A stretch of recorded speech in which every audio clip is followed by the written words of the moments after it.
At syempre para naman sa ating good news ngayong umaga, 6 District Police Station sa Pangasinan, wagi sa Belenismo Contest 2025. Para sa detalye ng ating good news, magkakasama natin, Idol Maya.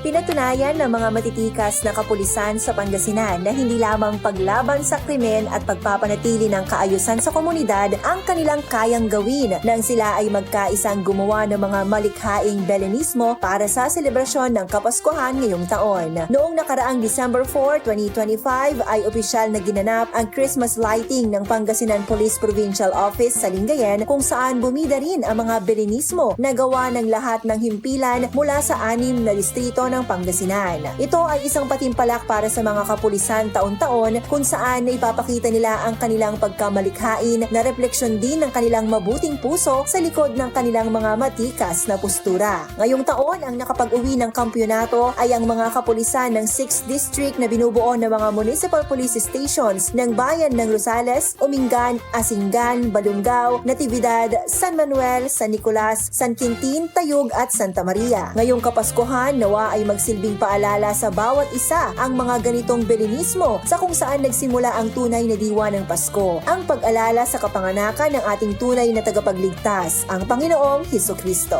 Yan po ang ating good news. Ako po si Idol Maya, Tatak IFM.